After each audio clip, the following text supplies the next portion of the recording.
motivational. Welcome to my channel, guys. My name is Isha, as you guys already know. If you haven't subscribed yet, if you're new here, then welcome to my channel. Today what I'm talking about is friendships, how to be a friend, what is the true meaning of friendships, because it's quite detailed, right? If you go into the details of that, it could be quite interesting how it plays up, because the way we humans behave and think and feel is quite complex, and it does play a big part in how we deal with our friendships and how we become one ourselves. So that is what we are going to look deeper into. I'm also going to answer one question that I frequently do get, and that is it okay if we don't have any friends at all? Or is it really like a loser, embarrassing situation? Let's talk about that. Starting with, what is true friendship? I hope you guys are also noticing that the audio quality is quite improved. Thank you so much for the suggestions. I do have a mic now. Coming back to the topic today. So what are true friendships? Well, a true friendship should feel more like you guys are in one team. Like, when I think of true friendship, it's more like, yeah, okay, we are in one team. I have your back, you've got my back, no matter what, day and night, whatever the situation may be. We know each other, no judgment zone, and whenever we need each other's back, we do speak up and we stand up. Another way of looking at true friendship would be, to be very supportive of each other, to verbally be in good communication with each other. Because let's be honest, you cannot really call somebody your best friend if you guys are never even in any sort of communication at all. Then those are not your best friends. They're just your well-wishers, or just friends from a distance, if that's even a thing. True friendship should also feel like that no matter where you are, whether you are at a stage about to get an award, or the results of your exams are coming out and everybody knows you're gonna be a topper anyway because you're super intelligent. And the feeling of friendship is just knowing that that one friend is gonna clap for you in public anyway. They're just there, So they're supposed to clap for you in public, but they're also supposed to clap right on your face if you're really, really wrong. But obviously that's in private. And I don't mean literally slapping each other. You know what I'm saying. If somebody starts shaming or correcting you in public, I will have my doubts if that is even a good friend. Because a good friend will, of course, correct you.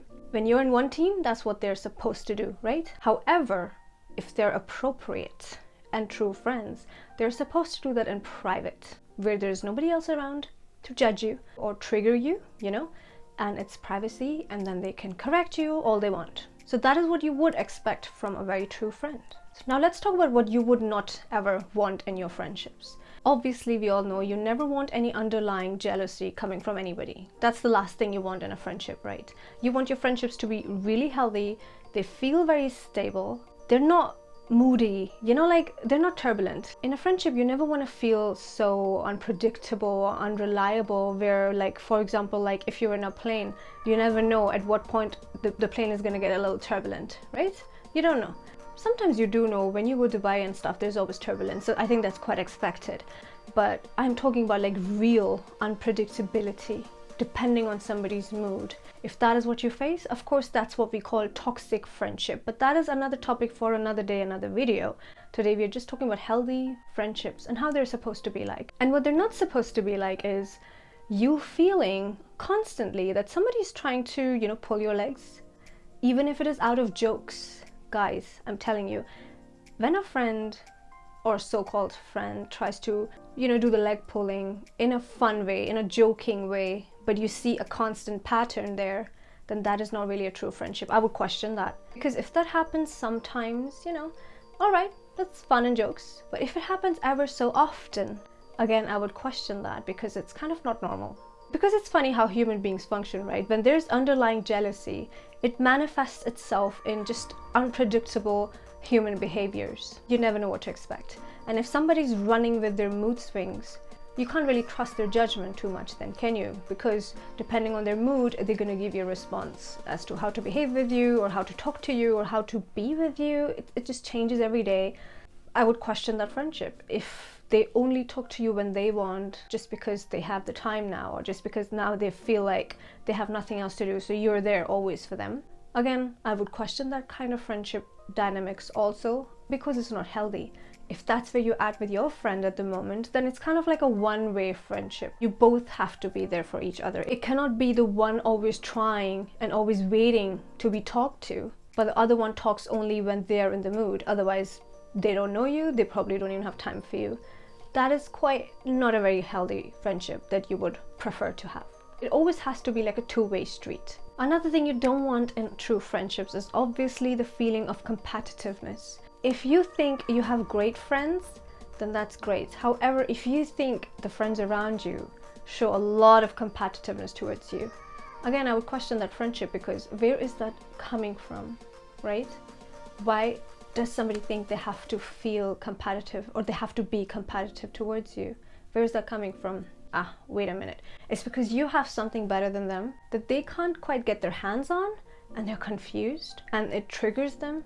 It kind of provokes something in them. That's how it manifests itself. They're going to feel and act very competitive towards you. Again, is that a sign of true friendship? I would, of course, question that. Remember, in the beginning of this video, I already said, a friendship is supposed to feel like there is somebody there for you. Like you are in like one team, like this. Is that weird? But yeah, literally like that. This is how it's supposed to feel. If it doesn't, if it's competitive, if there is underlying jealousy, then it's, of course, it's going to manifest itself in like behaviors that are quite hard to understand sometimes. You know, sometimes you don't understand their mood swings all of a sudden. Sometimes you don't know what triggered them. Sometimes you don't know why they have stopped talking to you all of a sudden. And sometimes you don't know, why they are trying to make you jealous by talking to literally your enemies. Wow, that is a very, very toxic trait. If somebody does that, I think that's like a deal breaker for friendships. At least for me, it is. And I think, as they say, the enemy of your friend should be your enemy. You don't just go and befriend them. You don't. It just goes against the rules. It also goes against the rules of morals and ethics in my eyes. Another thing you want to look out for if you are in friendships or you think those are true friends, then look out for the signs of, do they really want the best for you in your life? Or is it always like when you tell your dreams to them, or when you tell them what you're all about, what you're going to do, or what you plan to do, or what your next moves are, or what you're expecting next in life? What do they do? How do they respond to that? Like, I would really look out for that response right there, because that's going to tell you a lot. Do they start telling you about their own plans? All right, we can give them a benefit of the doubt. But do they start actually telling you, yeah, you know what, I kind of have the similar plan, I'm going to do exactly like that, and then they try to show you a way better plan than you actually came up with?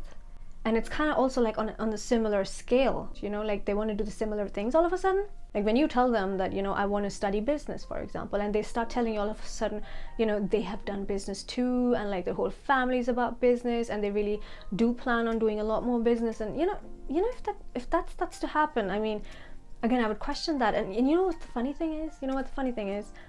All I see nowadays within friendships is exactly this, which perfectly falls under the category of what you don't want in friendships. I mean, when was the last time you've seen two friends talking to each other, having each other's back? Yes, girl, that's your plan? Love it. Go ahead. I'm going to support you. I think you're going to make it. I think you're so good at that. You know what? I think you'll be just fine. Just go ahead. Why not? What's the problem? Do you need any help? Is there anything I can do for you? Do you need a push? I'm always here for you. You can always talk to me. When do you ever hear that? Very few people are actually capable of really building true friendships because they don't know these things, right? They don't know the basics of friendships, and it's crazy because we're never really taught how to be a good friend, isn't it? I mean, think about it. We're always taught about, you know, you become a wife one day, you have to cook and bake, and you have to dress a certain way, and you have to look pretty, and you have to study, and we're told all about those things. But we are never told how to actually build healthy relationships with people. What are the basics of being a friend? What are the basics of friendships? Does anybody know? Very rarely anybody will really know. It's really easy to say, everybody's toxic and everybody is negative and everybody around me is jealous. Right. Okay, so then the next question would be, are you a good friend yourself? Because if you are somebody who thinks that every single person that you have around you is actually toxic and unhealthy and not good for your mental health, then I would question you for a moment. Because what is it about you that makes you think that you're the only one correct, but then everybody else is actually toxic and nobody else is capable of having any sort of friendship with you? Are you a good friend yourself? And that is one question that I would ask myself, and I would want you to ask yourself too. Are you a good friend? Because I think, as they say, if you want good friends in life, you have to become one first. I told that to one of the girls that I knew also, I remember, because she used to always complain how she just doesn't have great friends. Even though meanwhile, I'm standing right next to her, always thinking, wait a minute, I've always been there for you as a friend. So, hello, are you not looking at me? Like, am I not here? Like, do you not see me? There was always this complaint, like how she just doesn't have friends and how there was never a sincere friend. And here I am trying my best to be a sincere friend, but I was totally ignored. And I think at the end, when I kind of soon realized that, you know, it's kind of getting a little too dramatic for me, or a little too burdening for me. And soon enough I understood, and I said, okay, wait a minute, I do have a healthy self-esteem. I think I've always had that. Maybe it was underlying somewhere deep inside me and it was not too much on the surface. But of course, with time you grow and your self-esteem kind of gets better. I mean, it should, obviously. And then you realize there are certain things you should just not accept, you know. And I think one thing that I did at the end say, obviously with no disrespect, it was just that, you know what, I think rather than always expecting others to be your friend, you do have to become a friend yourself first too. And I think that is also the biggest lesson I learned for myself also. You do have to become a great friend yourself and have all those healthy traits within you, so you can also attract those type of healthy friendships. And not only attract friendships, but also kind of keep them, because it's one thing to attract friends or relationships, but then it's another to keep them going. That takes work. That's like a commitment that is ongoing, that can't just stop depending on your mood and start again depending on your mood. So be very open and willing to be a good friend yourself, and trust me, I think you will start having a lot better friends. It will be a good start to just kind of know where the basics are, you know, and what you expect from friendships and what you don't expect from friendships, because I think there's always so much pressure on relationships and like vetting and men and women together and all of that. And I think that's the kind of content, of course, I see quite a lot, right? That's okay, of course, that's quite helpful, but I really want to know a lot more about friends, because let's be honest, you know, true great friends, having great friends in life, it's such a blessing, and not everybody's blessed with great friends, right? And I think that brings us to our next point. I got this one question from a lady. She wants to stay anonymous. So, Isha, is it okay to not have friends? And I remember a few days ago I was also live on my Facebook group. By the way, you can join my Facebook group. It is a ladies only private Facebook group where we talk about ladies problems and ladies stuff all the time. It is a great big group for just the ladies, and we discuss everything and we help each other out and empower and support each other. And if you are not a part of it yet, then I will give you guys a link in the description. It's called the Level Up Society by Lady Isha, so you are welcome to join that. Coming back to the question, is it okay to not have friends? I think with this answer, I have to go a little deeper into that, because hear me out. Now, as we already said that friendships are great blessings, right? However, I have to tell you one thing. If you are somebody who is way too blessed, way too amazing in many aspects of life, for example, if you're very highly educated, let's say, that's special, right? That's one speciality about you, let's just put it that way. Let's say you come from a very loving, protective, healthy and wealthy family. That's two. That's very special. You're blessed if you have that. Number three, if you are super pretty, if your features are beautiful, if you're a gorgeous woman or a very handsome man, right? That's kind of special. I mean, people do see that as very special. Yes, it's a little superficial, but it is what it is. It's still something special that you cannot just ignore or deny or be blind about it, because it does play an important part in your life. It always will. If you're a good-looking person, everything is different for you. That's what it is. Anyhow, 4, if you are, let's say your money is great, let's say you have like a really good job, a really great career, and everybody around you is probably quite average, but you are like on top. If that's you, that's a lot of special things about you, you know. And if you have any of these, or like a combination of these, or maybe let's say all 5 of these, you know, you're blessed with great money, great family, and a good social status and great education and all of that, you have everything, okay? Let's say you have everything. In that case, in my humble opinion, it's 100% okay to not have friends. Why? Because all these blessings that we just counted, these are special things about you. Let's call them your specialities. You're probably a girl who's super pretty, a boy super handsome, has it all together. What do you think? How do people see you? Do they actually really like you? Yeah, you might inspire some of them who want to learn from you, who want to become you, who want to beat you. But wait, are they truly ever going to be on the same level as you where they can actually build a friendship with you? The answer is plain no. No. In most cases, that won't probably happen. Because the funny thing about us humans is that being envious of somebody or being jealous is a very confusing feeling, right? And especially, I mean, me as a girl talking to girls right now, probably. I mean, even if you're men watching it, okay? When people feel jealous of each other, sometimes they don't even know why, right? Like, have you not ever, I mean, come on, we all have that one person that we see on social media or probably even around us somewhere, and we are just like, I just don't like her. I just don't like this person. I just don't like this guy. And we never really know why. But if you think deeper about it, you would know why. Because probably you don't like their energy. Okay, why do you not like their energy?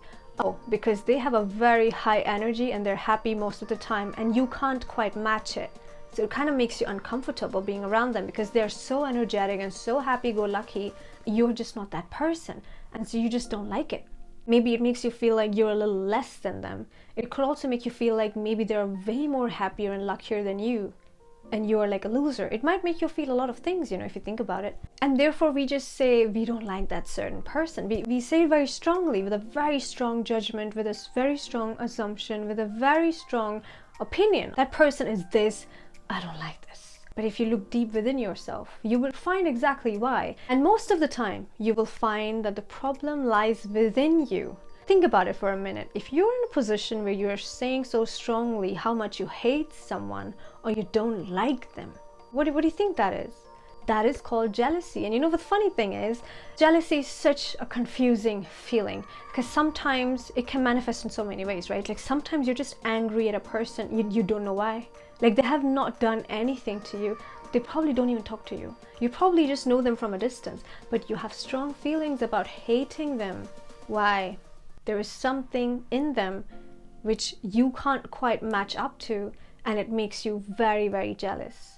And you might not even like to accept the fact that you're jealous, right? I mean, some of us never really accept we're jealous, but you are, which is exactly why you're hating on another human being. Until and unless somebody has killed someone or whatever, you actually have really no reason to hate any other human being, to be honest. Again, until and unless it's somebody proper violent or whatever. But we are talking about normal people right here, okay? Normal people that you hate. Why do you hate them? Try to find the answer. You'll find it from yourself. It lies within you. The problem lies within you because it's something that's being triggered in you. That's why you feel that way so strongly. And it goes the same for other people. So now, coming back to the point, tell me, if you are so special, what do you think? Will people really, really, really like you and be you? Okay, let me give you another example. Let's go back to college. No, actually, let's go back to school. High school. Tell me, the most handsome boy in your class who was probably very popular amongst girls, were the other guys really ever liking him as much? Not really. Probably had one sincere good friend who was probably the nerdy, a little bit of a dummy, if I may say. That was probably his sincere friend. But even he soon realizes Peter is such a oops, sorry for my language. And so even he vanishes from the picture for a moment, right? And now look at the girls also. What happens with the girls? Like the prettiest girl in school, probably the mean girl. I mean, that's how we're mostly perceived as, right? Did she ever really have like great friendships? You know what the answer is? Clearly no. No. And even if there was one, she was again way below average. Had probably not a very built personality of her own, and was super inspired by Tina, you know, because Tina was pretty and all of that and the cool girl. But as soon as she also builds a personality and a character of her own, guess who's the first person she's going to feel resentment towards? It is going to be that diva Tina. Yeah. So do people like that ever really have true friends?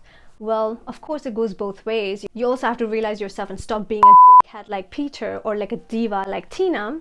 Even if you do realize, the problem really is still there because you're still handsome and she's still pretty. So will people ever really like them? And I think the answer would be, most of the time, no. People will be jealous. Now, of course, that was a typical example of like the beauty factor. We can also talk about, let's say, money. People who are super rich or popular, tell me how many sincere friends do you see them with often? You hardly ever do. And you know what? I don't blame them, because think about it. And here's what I would suggest you to do also and follow also. Count your blessings first of all. If you think you have all of it, or some of these blessings or these specialities that we talked about, if you have a selection of these, I would say you're probably better off not having, to worry about too much friendships anyway, in the first place. Because it's never really ever gonna probably really work out until and unless you get really old, probably in your 40s and 50s is maybe where you'll find some sincerity in people or whatever, because getting older and whatever. But if you're still young and going and have it together and all that, it's gonna be so hard for you. Why? And I'm sorry to tell you that, but people will always look at you a certain way. And another small example, let's assume you're sitting in a public space with your friends, and all of a sudden this really, really cool dude, very handsome, rich ass person walks by. How do you look at him? You're always like, oh man, that dude has it all. Like, whoa, he probably is doing this. He's probably like making money the wrong way. He's probably having all of this and blah, blah, blah. You assume a lot of things. What's happening right there? You're basically not able to match up to that energy. So you're quite confused. And do you envy? Oh yes, you do. That's what you're doing currently, right? And same with the girls. Tell me the last time you were sitting with your girls and this really super pretty, really hot girl, probably very rich girl, passes by. What's the first thing that comes in your mind? She's probably such a spoiled little brat. Look at her. Oh, look at her hair. Oh my god. She's just twirling for no reason on the streets. What a show off. Meanwhile, she's just trying to get her phone from the back of her pockets. And you're sitting there assuming a lot of things and judging. And you all do that. You all do that. Anytime anybody way better than you in every aspect comes by, you just don't like them. You just really don't like them. I can't help you with that because you can't even help yourself with that, right? But that's kind of how humans function, right? There's this one book I read recently. I would honestly tell you guys to read this one. Robert Greene obviously is like an amazing author. He's also the author of The Art of Seduction that I really loved. This is The Concise Laws of Human Nature. Small little book. Comes in handy. It's so useful. And one thing I took from the beginning part of this book was that when people act really weird, there is always an underlying cause for that, right? And for the most part, what I have noticed and observed is that it's always a lot of jealousy, or this feeling that you're not able to match up to something or someone, and then you don't know how to act on that feeling. So you behave in really weird certain ways, right? That are so unpredictable and so moody and so angry and so and so toxic and so negative, and you don't even know what you're doing, right? But the one who's watching you, they usually know what's going on. What do you think? Now, if I'm talking to the girls, now tell me, what do you think? Every time you make somebody feel on purpose how much you don't like them, that how much you hate them, you probably do silly things like you don't open the door for them, or like you do things consciously, always trying to make them feel like, watch me, I'm gonna behave that way because I just don't like you. You're doing these things consciously, right? You don't know how stupid you look like. But people who look at you, they're like, oh wow, she really got a problem with that girl, huh? And of course it looks bad on your part, right? But you just can't help it because there's this underlying feeling. You're quite triggered and you don't know how to behave. And feelings of jealousy and enviousness, if that's a word, they're so confusing feelings. Another great example of this one would be, let's say you're with your partner, and all of a sudden there's like this super hot woman that comes across, your path, and he starts talking to her or something for any random reason, I don't know. But if it's literally just like nothing, even if it's just like a waitress at the restaurant or something, and you start to feel jealous, let's say, have you noticed how you start to behave? You do all sorts of things to try and get his attention. Unknowingly so, right? Like you just have this feeling inside. Now you don't know all of a sudden how to behave and how to act. Oh my god, you're so confused, but you're so angry, but you're so jealous at the same time. Like you're so possessive at the same time. Like it's bringing all these feelings up to the surface and you don't know how to behave. So you're going to behave in really unpredictable, uncertain ways, which would be probably trying to dress up crazy to get his attention, trying to post a lot more crazy stuff on social media, like all these crazy things that jealousy can make you do. Is actually quite insane if you think about it, right? And when we are talking about friendships that we are talking about today, right? With friendships, oh my god, jealousy can actually kill the whole vibe, which is exactly why I'm saying to you that if you have a lot of blessings and specialities, as we called it, if you have all these specialities or just even a selection of 3 of them or all of them, of course people are going to be envious of you. Of course they're going to be jealous of you. So the lesser chances you have of building true friendships. Even if you yourself are a great friend, I think you still kind of risk the chances to have the best sort of friendships only because you are that way. So I think, in my humble opinion, again, I think that's the price you pay for being all of that, for living a certain way, for having it all. I mean, let's look at also popular people. How many times do you see really popular people being really super great friends with a lot of people? They don't. And can I just say, however bad that may sound, can I also just say that, you know who makes the best friends and who is able to keep the best friends?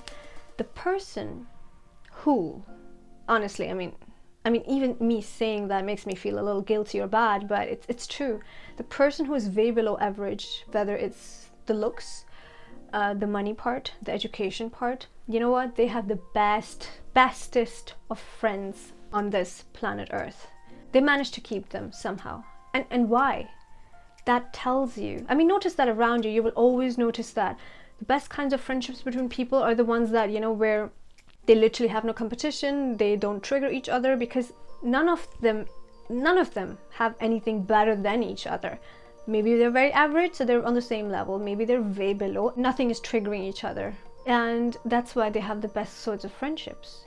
However, again, as I said, if you are the one who has all these specialities about them, you will notice that you will always keep threatening other people, even if you're not obviously consciously doing that, right?